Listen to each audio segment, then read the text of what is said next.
पहला प्रश्न है, पोषण किसे कहते हैं? पोषण किसे कहते हैं? तो देखिए, पोषण का सिंपल मतलब होता है पोषाना। ठीक है, तो जो भी भोजन हम लोग करते हैं, जो भी खाना हम लोग खाते हैं, ठीक है, उसको खाते हैं फिर उसका अलग अलग उपयोग करते हैं, तो ये सारा विधि को मिलाकर हम क्या बोलेंगे? पोषण बोलेंगे। जैसे कोई चीज़ खाए आप, उसमें मिनरल आया, कार्बोहाइड्रेट आया, प्रोटीन आया, फैट आया, फिर उसका हम उपयोग करते हैं, अलग अलग चीज़ का निर्माण होता है बॉडी में, तो इस सारा विधि को मिलाकर हम क्या बोलेंगे? पोषण बोलेंगे। अपने भाषा में बोले तो गार्जियन लोग, फादर्स लोग बोलते हैं ना, बच्चा सब बोलते रहे तुमको इतना साल हम पोसे हैं, ज़्यादा बतियाएगा तू, 20 साल तुमको पोसे हैं, तू हमको इस तरह बोलेगा। तो पोसे हैं मतलब वो हमको क्या दिए? पोषण दिए हैं, खाना दिए हैं, रहने के लिए जगह दिए हैं, घर दिए हैं, सब चीज़ का व्यवस्था किए हैं। तो इसीलिए वो लोग बोलते हैं जो तुमको इतना साल पोसे हैं, मतलब सारा चीज़ तुमको व्यवस्था किए हैं, खाना से लेकर सब चीज़। तो पोषण का मतलब हो गया खाना। पोषण का मतलब क्या हो गया? खाना। खाना को लेना, ग्रहण करना और उसका अलग अलग विधि द्वारा उपयोग करना, इसी को हम लोग क्या बोलेंगे? पोषण बोलेंगे। क्लियर है? अब देखिए, पोषण कौन लेगा भाई? क्या निर्जीव लेगा? नहीं, सजीव लेगा। तो सजीव जो है, ठीक है, वही पोषण लेता है। और सजीव में मानव आएगा। मानव किस में आ जाएगा? जानवर में आ जाएगा। तो जानवर और पौधा। अगला है स्वपोषी किसे कहते हैं? अब देखिए, पोषण जो है ना, पोषण जो सजीव ले रहा है वो दो कैटेगरी में बढ़ जाता है। एक होता है ऐसा पोषण जो अपने आप ले ले, और एक ऐसा पोषण होता है जो दूसरे पर निर्भर रहता है। तो एक होता है स्वपोषी और एक होता है विषमपोषी। ठीक है, तो ऐसा जीव जो अपना भोजन खुद से बना रहा है, जो अपना भोजन अपने आप से बना रहा है, खुद से बना रहा है, वैसे जीव को हम लोग बोलेंगे स्वपोषी। क्या बोलेंगे? स्वपोषी, अपना पोषण खुद कर रहा है। ठीक है, और उस विधि को बोलेंगे स्वपोषण। दूसरा है विषमपोषी। विषमपोषी का मतलब हो गया जो दूसरे पर निर्भर है, मतलब अपना खाना वो खुद से तैयार नहीं कर रहा है, दूसरे के खाने पर निर्भर है, उसको हम लोग बोलेंगे विषमपोषी। क्लियर हुआ? स्वपोषी मतलब ऐसा जीव जो अपना खाना खुद से बनाता है, उसको स्वपोषी बोलेंगे। विषमपोषी ऐसा जीव जो अपना खाना खुद से नहीं बनाता है, उसको हम लोग बोलेंगे विषमपोषी। क्लियर है? अब देखिए, स्वपोषी में कौन आएंगे?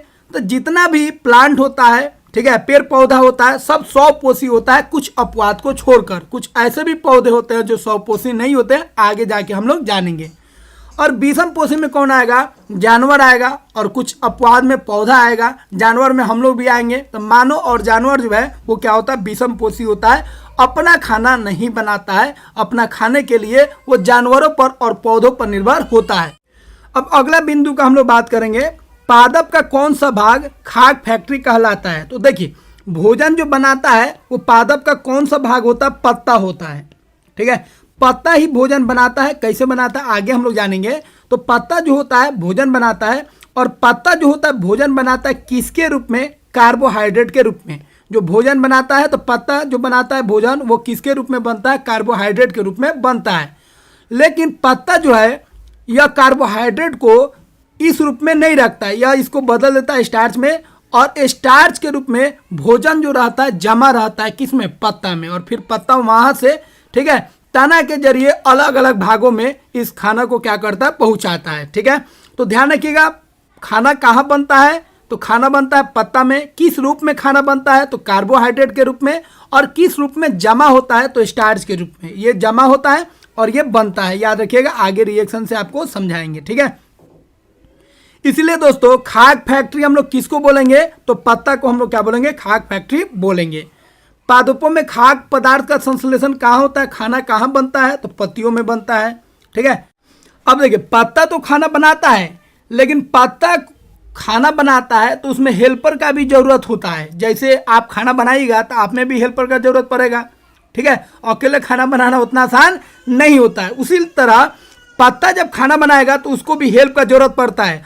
अब पत्ता खाना बनाएगा तो उसमें चार चीज़ का जरूरत है। एक तो उसको कार्बन डाइऑक्साइड चाहिए, एक उसको क्या चाहिए? पानी चाहिए, एक उसको क्या चाहिए? सनलाइट चाहिए।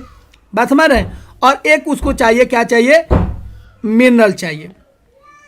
तो देखिए, ये जो है मिनरल जो है और जल जो है, यह कौन पहुंचाएगा? तो यह पहुंचाएगा जड़। ये कौन पहुंचाएगा? जड़। ये जड़ जो होगा जमीन से, ठीक है, जड़ जो है जमीन से जल को और मिनरल को निकाल के ये कहाँ पहुंचा देगा? पत्ता में पहुंचा देगा। जब भाई खाना बनाओ, हम व्यवस्था कर रहे हैं, ठीक है।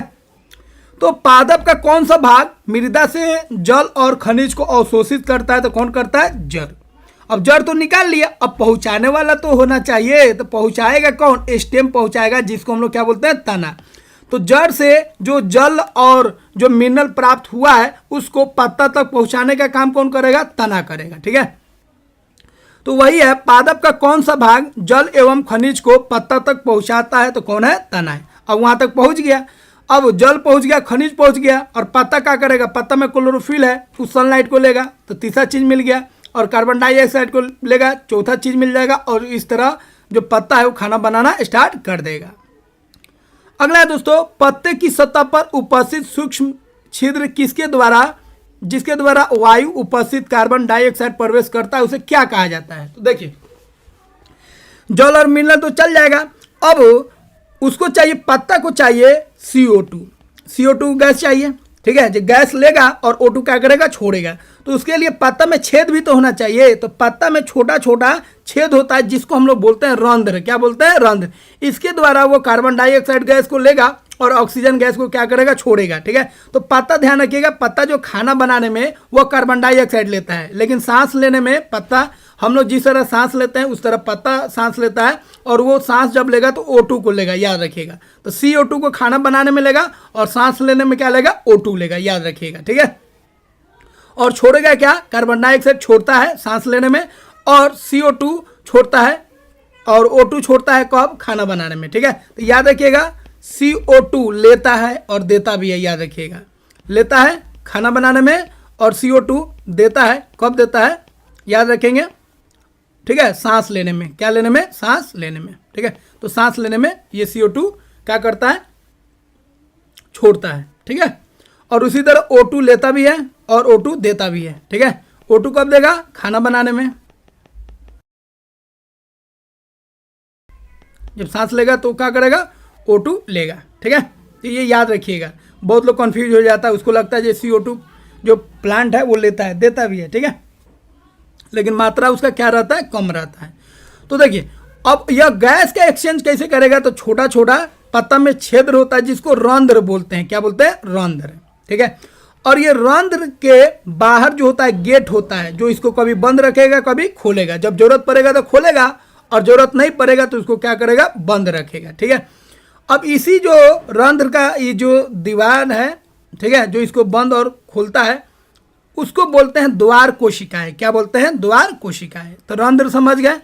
रंध्र पत्ता में एक छेद टाइप का होता है, छिद्र होता है, जिससे वायु जो होता है प्रवेश करता है, या अंदर से वायु का होता है बाहर निकलता है। अगला है, रंध्र किसके द्वारा घिरे रहते हैं? तो रंध्र जो होते हैं द्वार कोशिकाओं द्वारा घिरे रहते हैं। अगला है, जल एवं खनिज पत्तियों तक किसके द्वारा पहुंचाया जाता है? तो देखिए, जल और खनिज जो है पत्ता तक पहुंचेगा, या पत्ता से अगर खाना नीचे की तरफ आ रहा है तो उसके लिए दो चीज का होना अनिवार्य होता है, पौधा में होता भी है। देखिए, जड़ से पानी और जो खनिज है ऊपर ले जाना है, तो ऊपर जो ले जाता है उसको बोलते हैं, उस नस को हम लोग बोलते हैं जाइलम। क्या बोलेंगे? जाइलम। तो हम लोग में जिस तरह नस होता है जिसमें ब्लड जो होता है फ्लो करता है और ब्लड में सारा चीज होता है ना, उसी तरह पौधा में भी, पेड़ में भी नस टाइप का होता है जिसको हम लोग बोलते हैं जाइलम, और एक को बोलते हैं फाइलम। तो जाइलम जो होता है वह रूट से, जड़ से किसको किसको ले जाता है? पानी को, और किसको? खनिज को ऊपर ले जाता है। अच्छा, अब पत्ता में जो, ठीक है, ये ले गया नीचे से ऊपर ले गया, पत्ता तक ले गया, अलग अलग भाग में ले गया। अब पत्ता जब खाना बनाएगा तो उसको तो नीचे ले आना है, तो पत्ता जब खाना बना लेगा तो अलग अलग भाग में ले जाना है, तो उसके लिए काम करेगा फाइलम। तो याद रखिएगा, फाइलम जो होता है वो खाना को पहुंचाएगा, जबकि जाइलम जो होता है, जाइलम वो किसको पहुंचाएगा? वो पहुंचाएगा जल को, और किसको? खनिज को। किधर? ऊपर की तरफ। तो जाइलम नीचे से ऊपर की तरफ जाता है, और फाइलम जो होता है ऊपर से नीचे की तरफ आता है, ठीक है। तो देखिए, जल एवं खनिज पत्तियों तक किसके द्वारा पहुंचाया जाता है? वाहिकाएं द्वारा पहुंचाया जाता है। तो क्या होता है? नस होता है, एक नली होता है, ठीक है। वाहिकाएं का आकार कैसा होता है? तो यह नली के समान होता है, जो जड़ तथा तना, ठीक है, और शाखों तक क्या होता है? फैला होता है। कहीं शाखों में पहुंचाना है, ठीक है, जड़ में पहुंचाना है, तना में कोई चीज पहुंचाना है, तो उसके लिए कौन जिम्मेदार होगा? वाहिकाएं जिम्मेदार होगा, जिसको हम लोग नली बोलते हैं। तो वाहिकाएं दो तरह का हो गया, एक जाइलम और एक हो गया फाइलम। अगला है, क्लोरोफिल किसे कहते हैं? देखिए क्लोरोफिल किसे कहते हैं, तो जो भी हरा पत्ता होगा, ठीक है, तो हरा पत्ता जो है हरा क्यों हो रहा है, क्लोरोफिल के कारण, क्लोरोफिल के कारण। तो पत्ता में एक ग्रीन पिगमेंट होता है जिसको हम लोग बोलते हैं क्लोरोफिल, और इसी क्लोरोफिल के वजह से पत्ता जो होता है हरा होता है, ठीक है। तो पत्तियों में उपस्थित हरा वर्णन जो होता है उसी को हम लोग क्या बोलेंगे, क्लोरोफिल बोलेंगे। अच्छा, इसका काम क्या है, तो देखिए पत्ता में जो क्लोरोफिल होता है उसका काम है प्रकाश का जो ऊर्जा है उसको खींचना, ठीक है, उसको जमा करना। तो सूर्य का जो प्रकाश होता है उसको संग्रहण करने का काम कौन करता है, क्लोरोफिल।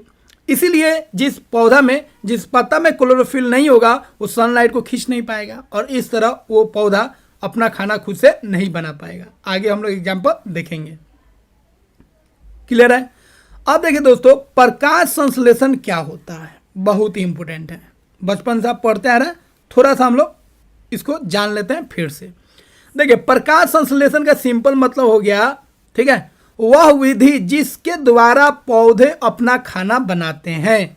तो पौधे जिस विधि से अपना खाना बनाते हैं उस विधि को बोलेंगे प्रकाश संश्लेषण। इसका नाम है प्रकाश संश्लेषण, मतलब प्रकाश के मौजूदगी में यह अपना खाना बनाएगा, प्रकाश के हेल्प से पौधा जो होगा अपना खाना बनाएगा, ठीक है। इसीलिए इस विधि का नाम दिया गया प्रकाश संश्लेषण।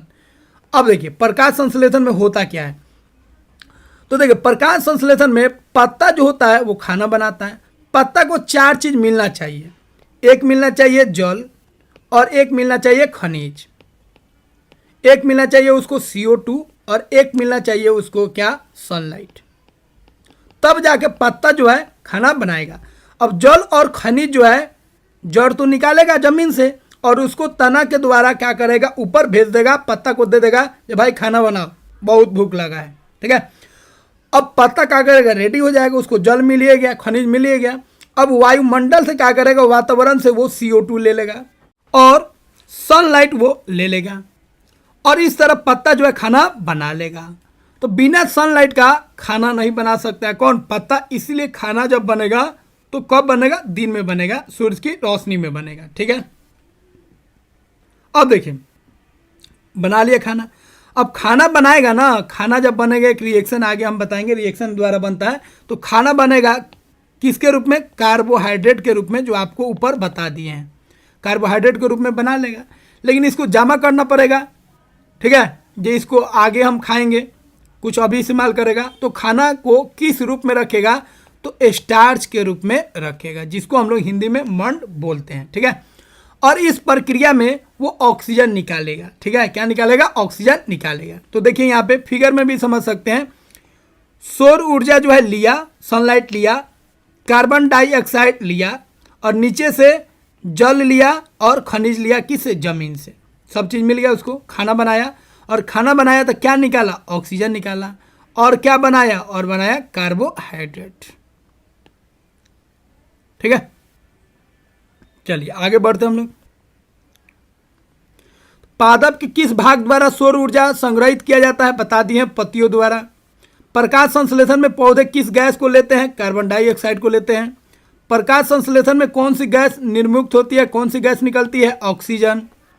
प्रकाश संश्लेषण के लिए क्या जरूरी होता है, तो 4 चीज जरूरी होता है, क्लोरोफिल, सूर्य का प्रकाश, कार्बन डाइऑक्साइड और जल।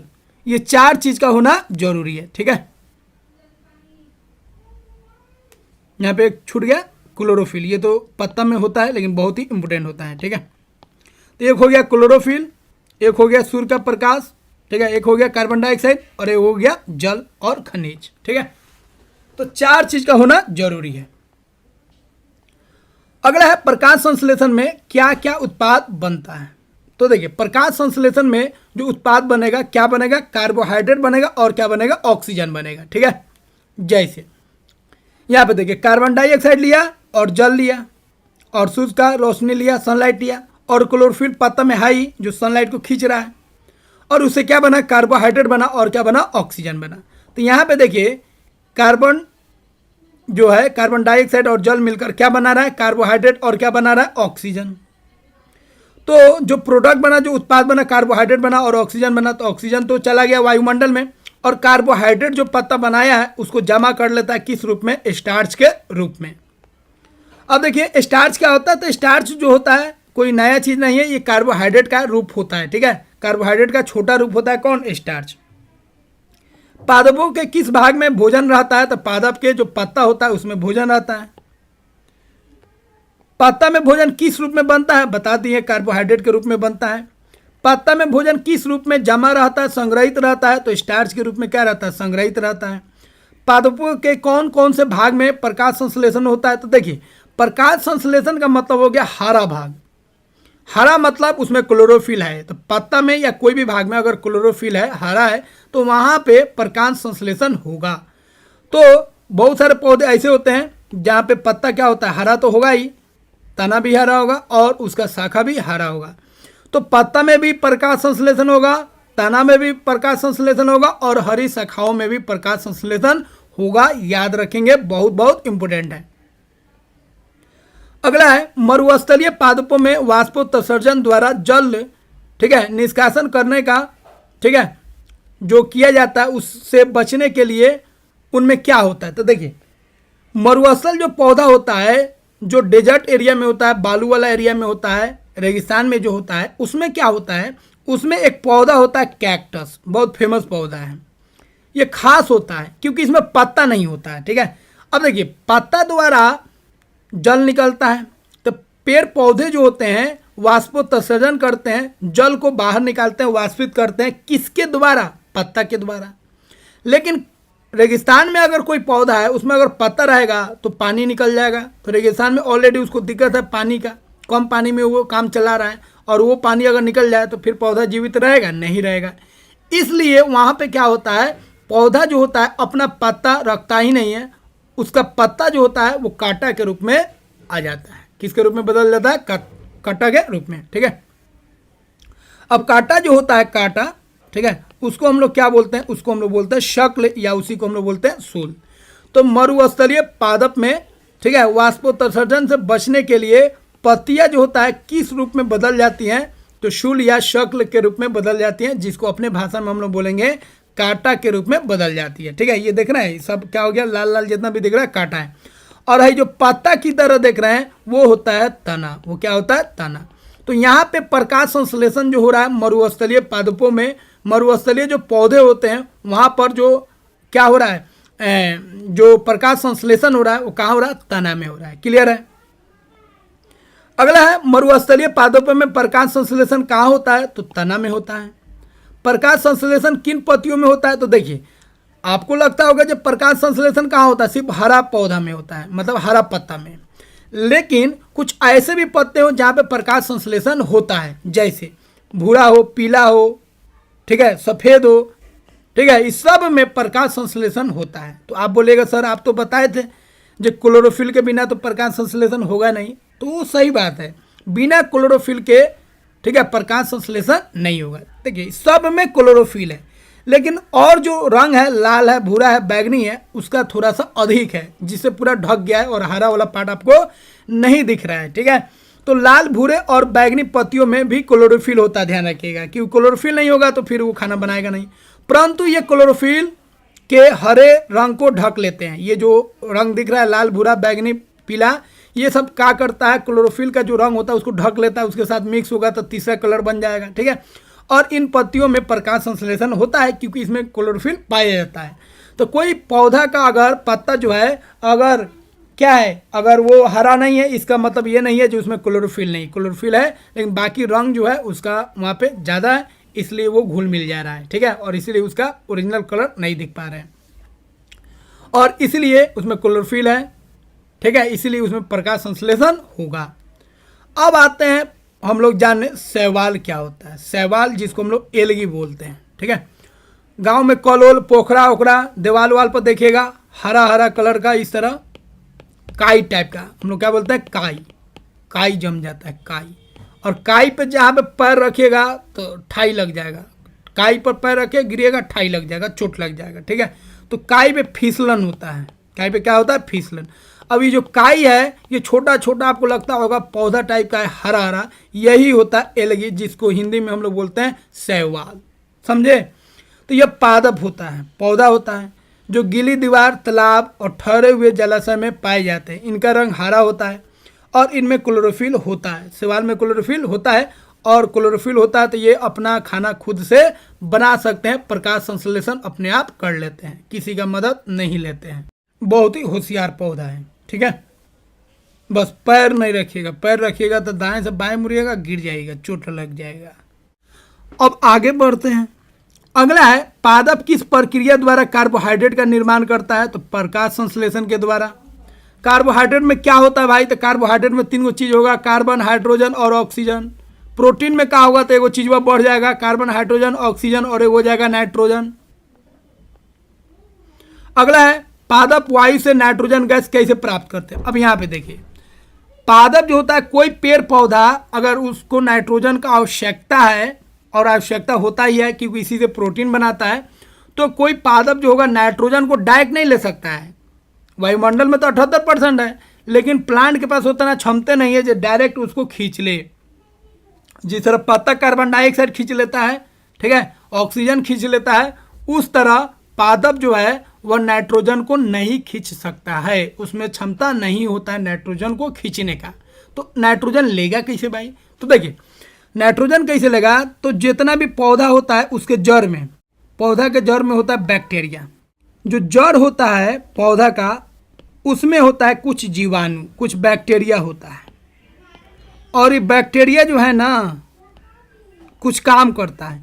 ये क्या करता है? नाइट्रोजन को ला के यहाँ पे उसका विलयन बना देता है जड़ में, ठीक है। नाइट्रोजन को ला के, नाइट्रोजन जो होता है उसका अलग कंपाउंड बना देता है, और जड़ में उसको क्या करता है? घोल देता है, और यहाँ से घुला हुआ रहता है जड़, फिर इसको खींच के पत्ता तक क्या करता है? पहुँचा देता है, अलग अलग भागों में पहुँचा देता है, ठीक है। तो देखिए मृदा में कुछ विशेष जीवाणु होते हैं जो वायु के गैसीय नाइट्रोजन को उपयोगी यौगिक में बदलकर, डायरेक्ट नाइट्रोजन नहीं बनाता है, ठीक है। वो क्या करता है? नाइट्रोजन को पहले किसी खास यौगिक में बदल देता है, जो आगे आपको बताएंगे, और ये बदलता कौन है? बैक्टीरिया। फिर इसको क्या करता है? जो जड़ होता है ऊपर खींच लेता है, ठीक है। अब देखिए अमरबेल क्या होता है? तो देखिए कुछ पौधा ऐसे होता है जो बहुत लेजी होता है, अपना खाना खुद से नहीं बनाता है। लेजी नहीं होता है मतलब उसमें क्लोरोफिल होता ही नहीं है। तो जब क्लोरोफिल होगा ही नहीं तो खाना अपना बना पाएगा? बोलिए नहीं। हम लोग ऐसा नहीं है जो आता है लेकिन नहीं बनाएंगे, भूखे रह जाएंगे, नहीं बनाएंगे, होटल में खा लेंगे लेकिन खाना खुद से नहीं बनाएंगे। तो हम लोग जैसा लेजी नहीं होता है, लेकिन दिक्कत क्या है भाई? दिक्कत यही है जो उसमें क्लोरोफिल होता ही नहीं है, मजबूर है बेचारा ना। तो देखिए अमरबेल क्या होता है, पहले इसको समझ लीजिए। अमरबेल से पहले समझ लीजिए परजीवी, इसी का उदाहरण हो जाएगा अमरबेल, ठीक है। परजीवी बोलेंगे ऐसा पौधा जो अपना खाना खुद से नहीं बनाता है, दूसरे पौधा पर निर्भर होता है। दूसरा पौधा जब बनाएगा उसी में से चुरा के खा लेगा, वैसे पौधों को बोलेंगे परजीवी। क्या बोलेंगे? परजीवी। तो परजीवी बोलेंगे ऐसा पौधा जो अपना खाना खुद से नहीं बनाता है, दूसरे पौधों पर निर्भर रहता है, और उसका खाना जो बनाता है उसको चोरी करके खाता है, उसी को बोलेंगे परजीवी, ठीक है। जैसे परजीवी का एक एग्जाम्पल है अमरबेल। अमरबेल क्या होता है? इस पेड़ को ध्यान से देखिए, इसमें जो पीला पीला पीला पीला रस्सी टाइप का दिख रहा है, पूरा पत्ता पर, पूरा पेड़ पर फैल गया, इसी को हम लोग बोलते हैं अमरबेल। यह पीले रंग का रस्सी नुमा संरचना होता है इसका, ठीक है।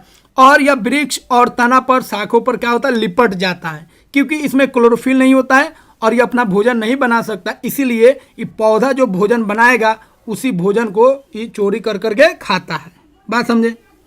अब देखिए, अब अमरबेल जो है ये पोसा रहा है, इसको कौन पोस रहा है? ये पेड़ पोस रहा है। तो जो पेड़, ठीक है, परजीवी को पोसता है उसको हम लोग बोलते हैं परपोषी। क्या बोलते हैं? परपोषी, पोसने वाला।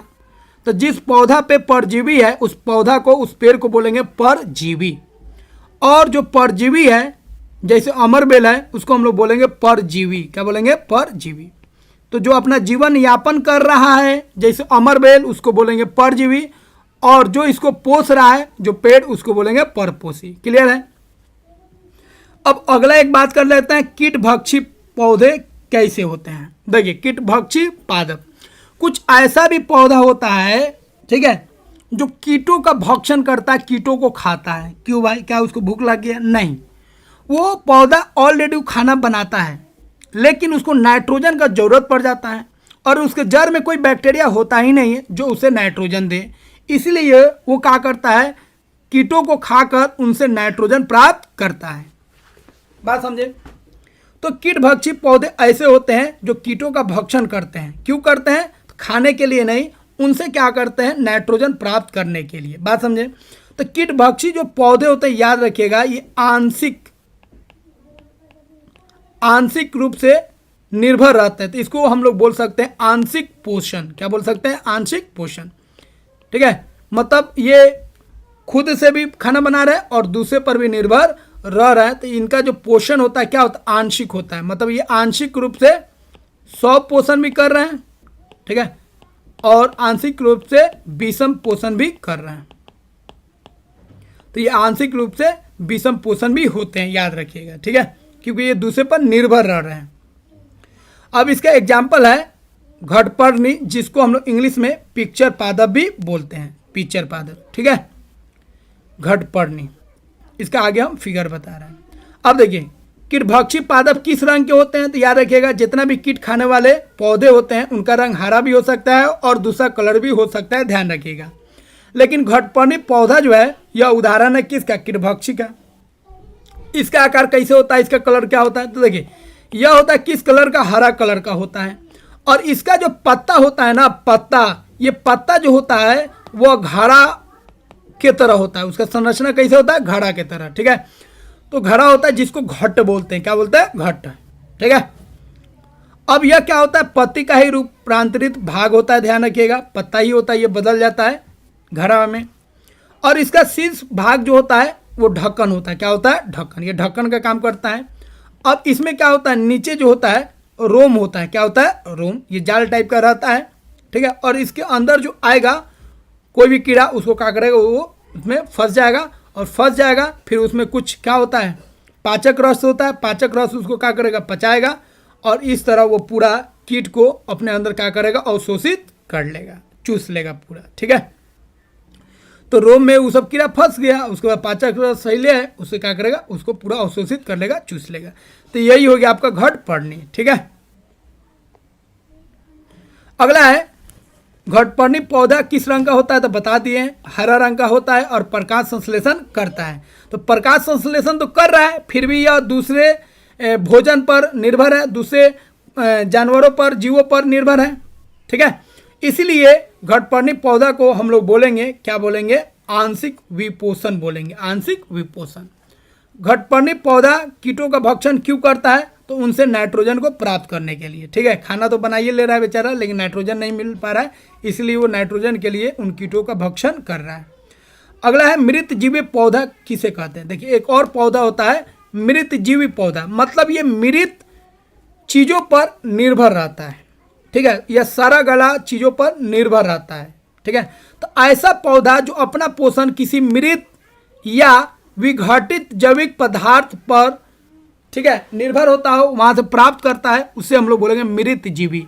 जैसे मशरूम देख लीजिए, मशरूम जो होता है अगर लकड़ी सौर उड़ जाता है, बरसात उरसात में रहता है, तो सांप की छत्ता की तरह का बन जाता है, वहाँ पे एक पौधा जम जाता है जिसको हम लोग बोलते हैं सांप की छत्ता, गाँव ये सब में। और उसको क्या बोला जाता है? मशरूम बोला जाता है। एकदम सांप की छत्ता की तरह होता है, गोल गोल, वाइट वाइट, जमता है खूब। इसका खेती भी होता है और बहुत महंगा मिलता है। लेकिन गांव इस समय देखिएगा या कहीं पे भी जहाँ पे लकड़ी सौर उड़ जाता है, ठीक है, दीवार वाल पर देखिएगा, वहाँ पे अपने आप ही निकल जाता है। तो ये क्या करता है? जो लकड़ियाँ सड़ता है उसी से अपना पोषण निकालता है, ठीक है, बात समझे। तो इसीलिए इसको बोलेंगे मृत जीवी। जो मृत जीव पर निर्भर करता है उस पौधों को हम लोग क्या बोलेंगे? मृत जीवी पौधा, ठीक है। और मशरूम जो होता है जिसको हम लोग क्या बोलेंगे? छत्रक बोलेंगे। अब मशरूम जो होता है यह क्या होता है? फंजाई होता है, जिसको बोलेंगे कवक होता है, ठीक है। अब देखिए ब्रेड जब खराब होता है तो उसके ऊपर भी भुअरी टाइप का लग जाता है, ठीक है। और वो जो भुअरी दिख रहा है वो भी आपका क्या है? वो भी आपका फंगी होता है, कवक होता है, ठीक है। मृत जीवी अपना पोषण कैसे करते हैं? तो देखिए ब्रेड है, इस पे क्या होगा? कवक बैठेगा, कवक बैठेगा और इस पे क्या करेगा? अपना पाचन रस इस पे डालेगा और इसको क्या करेगा? गलाएगा, और गलाएगा, फिर इसको धीरे धीरे चूस के ख़त्म कर देगा। तो यह मृत एवं विघटनकारी वस्तुओं की सतह पर कुछ पाशक रस क्या करते हैं, डालते हैं, स्राव करते हैं, जिससे वह विलयन के रूप में बदल जाता है, लिक्विड में बदल जाता है। इसके बाद वह इस विलयन का भोजन के रूप में अवशोषण करते हैं। ठीक है। कवक कहाँ उपस्थित होते हैं? तो कवक के बीजाणु वायु में उपस्थित रहते हैं, हवा में कवक का बीजाणु रहता है। जब वह किसी ऐसे जीव पदार्थ अथवा उत्पाद पर बैठते हैं जो नम एवं उष्ण हो, हल्का नमी हो, हल्का गर्म हो, वैसे चीज़ पर क्या करेंगे, बैठ जाएंगे। मतलब ठीक ठाक इन्वायरमेंट रहना चाहिए, खासतौर पे बरसात का मौसम हो, और वहाँ अंकुरित होकर नए कवक को जन्म देते हैं। फिर नया कवक जब बनेगा फिर अपना काम स्टार्ट कर देगा। अगला है दोस्तों, सहजीवी संबंध क्या होता है? तो देखिए सहजीवी संबंध क्या है उसको समझ लेते हैं। तो देखिए जैसे हम लोग पढ़े थे ना, बैक्टीरिया जड़ में रहता है। अब बैक्टीरिया जड़ को मतलब पौधा को क्या दे रहा है, नाइट्रोजन दे रहा है, तो उसको भी तो कुछ चाहिए। बिना मतलब का कोई किसी का काम करेगा? नहीं करेगा। मतलब ए अगर बी का काम कर रहा है तो बी को उसको बदले में कुछ ना कुछ चाहिए। यही सच्चाई है, समझे? तो सजीवी संबंध हो गया जब दो आदमी अपने जरूरत को पूरा करने के लिए एक दूसरे पर निर्भर हो, तो उस स्थिति को, उस संबंध को हम लोग बोलेंगे सहजीवी संबंध। सहजीवी मतलब मिलजुल के एक दूसरे का काम को क्या करना है, जरूरत को क्या करना है, पूरा करना है।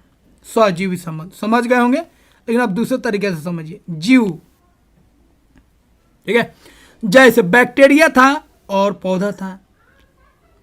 अब बैक्टीरिया नाइट्रोजन दे रहा था, अब बैक्टीरिया बोलेगा भाई हमको खाना पीना दो, बनाओ, हमको भी खिलाओ, तो बैक्टीरिया को वहाँ से खाना मिल जाएगा। ठीक है। अब कुछ उदाहरण देखिए। वृक्ष की जड़ों में कुछ कवक होते हैं। ठीक है। वृक्ष कवक को पोषण प्रदान करता है। क्या प्रदान करता है? पोषण प्रदान करता है, और इसके बदले में उन्हें वो क्या करता है, जल एवं पोषण के अवशोषण में सहायता करता है। जल और पोषण का, ठीक है, प्लांट अवशोषित करे, जल क्या करे, अवशोषित करे, उसमें वो क्या करता है, मदद करता है। और फिर वृक्ष क्या करेगा, कवक को क्या करेगा, खाना बना के देगा, खाओ भाई। ठीक है। तो कवक क्या कर रहा है, जल एवं पोषण के अवशोषण में वृक्ष का क्या कर रहा है, मदद कर रहा है। और जो वृक्षवा है वो खाना बना के क्या कर रहा है, इसको सप्लाई कर रहा है, भाई तू भी खाओ और तू भी मजबूत रहो, तभी तो काम करेगा। तो हेल्पर का काम कर रहा है। तो कवक क्या कर रहा है, हेल्पर का काम कर रहा है, और उसको उसके बदले क्या मिल रहा है, खाना मिल रहा है। उसी का एक और एग्जाम्पल है लाइकेन। अब देखिए बहुत ही इंपोर्टेंट है। लाइकेन बनता है दो चीज से, एक होता है इसमें शैवाल और एक होता है इसमें कवक। अब देखिए शैवाल में क्लोरोफिल होता है तो खाना अपने से बना लेता है, आई बेचारा खाना नहीं बना पाता है। ठीक है। तो शैवाल में क्लोरोफिल होता है लेकिन कवक में क्लोरोफिल नहीं होता है। ठीक है। अब शैवालवा क्या करे, खाना बनाएगा और इसको देगा, भाई तू भी खा ले। अब कवक बोलेगा भाई घबरा मत, हम तुमको रहने का जगह देंगे। तो कवक क्या करता है, शैवाल को रहने का, ठहरने का जगह देता है, और उसके बदले में, ठीक है, रहने का जगह देगा। फिर इसको बोलेगा भाई जल ले लो, ठीक है, जो भी खाना में जरूरत पड़े हमसे ले लो, तुम खाना बनाओ। काहे खाना बनाने का विधि तुम जानता है, काहे कि तुम्हारे अंदर शैवाल है। तो बोलेगा जी भाई तुम खाना बनाने को विधि जानता है, काहे कि तुम्हारे अंदर क्या है, क्लोरोफिल है, तुम खाना आराम से बना सकते हैं, बनाओ, जो जरूरत पड़ेगा हम देंगे। तो जो भी जरूरत है वो कवक पूरा कर देगा, और शैवाल खाना बनाएगा और कवक को दे देगा। तो दोनों एक दूसरे पर निर्भर है। तो यहाँ पे क्या हो रहा है, शैवाल तथा कवक से बना होता है कौन, लाइकेन। शैवाल में क्लोरोफिल होता है जबकि कवक में क्लोरोफिल नहीं होता है। कवक शैवाल को रहने का स्थान देता है। कवक क्या बोलेगा जी भाई आओ यहाँ पे रहो, जल देगा, पोषक तत्व देगा, और इसके बदले में शैवाल क्या करेगा, प्रकाश संश्लेषण द्वारा खाना वाना बनाएगा। ठीक है। और खाना बनेगा तो कवक को बोलेगा भाई ले लो, तुम भी मदद किया है। तो दोनों मिलजुल के रह रहा है। तो मिलजुल के रहेगा तो उस संबंध को हम लोग क्या बोलेंगे, सहजीवी। एक दूसरे को जो जरूरत होगा एक दूसरे का उसको पूरा करेगा। ठीक है। अगला है, पादपों को प्रोटीन बनाने के लिए सामान्यतः किसकी आवश्यकता होती है, नाइट्रोजन की आवश्यकता होती है। क्या पौधे वायु से नाइट्रोजन का उपयोग उसी प्रकार कर सकते हैं जिस प्रकार वो कार्बन डाइऑक्साइड का उपयोग करते हैं? पौधा कार्बन डाइऑक्साइड ले लेता है, क्या उस तरह वो नाइट्रोजन ले पाएगा? नहीं ले पाएगा। ऑक्सीजन ले पाएगा? ऑक्सीजन ले पाएगा, लेकिन वो नाइट्रोजन को डायरेक्ट नहीं ले पाएगा। ठीक है। तो ये नाइट्रोजन को नहीं ले पाएगा, वो किसके रूप में लेता है, विलयन के रूप में लेता है। ठीक है। और वो विलय कहाँ पे होता है? जड़ में। अगला है राइजोबियम। क्या होता है? तो राइजोबियम एक तरह का बैक्टीरिया होता है जो जड़ में रहता है। कहाँ पर रहता है? जड़ में। किसके जड़ में? जो दाल आप देखते हैं, ठीक है, दालों के जड़ों में यह रहता है। कौन? राइजोबियम। और वहाँ पे क्या सप्लाई करता है? नाइट्रोजन। इसीलिए दाल का जब खेती किया जाता है तो उसमें ज़्यादा आपको फर्टिलाइजर का जरूरत नहीं पड़ता है, उसके जड़ में ही ऑटोमेटिक नाइट्रोजन बनता है। कौन बनाता है? बैक्टीरिया बनाता है। उस बैक्टीरिया का नाम क्या है? राइजोबियम। तो राइजोबियम एक तरह का क्या होता है? जीवाणु होता है जो वायुमंडलीय नाइट्रोजन को विलय पदार्थों में बदल कर परिवर्तित कर देता है, ठीक है। और वहाँ से क्या होता है? जड़ उसको अवशोषित करके अलग अलग भागों तक पहुँचा देता है जहाँ पे नाइट्रोजन का जरूरत होता है। अगला है राइजोबियम कहाँ उपस्थित होता है? तो चना हो गया, मटर हो गया, मूंग हो गया, ये सब जितना भी दाल है, फलीदार जितना भी पादप है, उसके जड़ों में उपस्थित रहता है, ठीक है। और उन्हें क्या करता है? नाइट्रोजन देता है और इसको उसके बदले में क्या मिलता है? खाना मिल जाता है। जिन पादपों में राइबोसियम रहता है उन्हें पोषण कैसे मिलता है? तो पादप राइबोसियम को क्या करता है? आवास देता है, खाना देता है। तो पौधा राइजोबियम को, जो बैक्टीरिया, उसको क्या बोलेगा? भाई रहो यहाँ पे, जड़ के नीचे रहो, आराम से खाना वाना खाओ। और राइजोबियम बोलेगा भाई हम तुम्हारे लिए क्या करें? नाइट्रोजन ला देंगे, टेंशन मत लो। काहे ला टेंशन ले रहा है? और दोनों के बीच में कौन संबंध हो जाएगा? सहजीवी संबंध हो जाएगा, ठीक है। किस फसल को उगाने के बाद अगली फसल के लिए सामान्यतः फर्टिलाइजर मतलब उर्वरकों की आवश्यकता नहीं होती? ये दाल की फसल है। तो दाल का फसल अगर लगाएगा तो नाइट्रोजन का जरूरत नहीं पड़ेगा, ऑटोमेटिक नाइट्रोजन जड़ में बनेगा। बात समझे? फिर दोबारा अगर दाल की फसल लगा रहे हैं तो कोई दिक्कत नहीं है। लेकिन यहाँ पे क्या होता है? अगर एक फसल हम लगा रहे हैं चावल का, गेहूं का या मकई का या ईख का, तो फिर दूसरा फसल लगाने से पहले आपको वहाँ पे फर्टिलाइजर का इस्तेमाल करना पड़ता है। क्योंकि ज़मीन से फर्टिलाइजर तो वो पौधा ले चुका रहता है, फिर उसमें फर्टिलाइजर दीजिएगा तब जाके वह आगे बढ़ेगा। लेकिन दाल की खेती में ऐसा दिक्कत नहीं है। तो दोस्तों आशा करते हैं यह वीडियो आपको काफ़ी अच्छा लगा होगा, और रियली आपको अच्छा लगा है तो चैनल को जरूर सब्सक्राइब कीजिएगा और वीडियो को जरूर लाइक कीजिएगा और अपने फ्रेंड सर्कल में इसे जरूर शेयर कीजिएगा। पूरा हमको विश्वास है। मिलते हैं दोस्तों अगले वीडियो में, जिसमें हम लोग अगला चैप्टर को कवर करेंगे, चैप्टर 2 को कवर करेंगे, और बहुत जल्द हम लोग 6 to 8 कंप्लीट करेंगे, फिर 9, 10 को कंप्लीट करेंगे। मिलते हैं दोस्तों अगले वीडियो में। जय हिंद दोस्तों।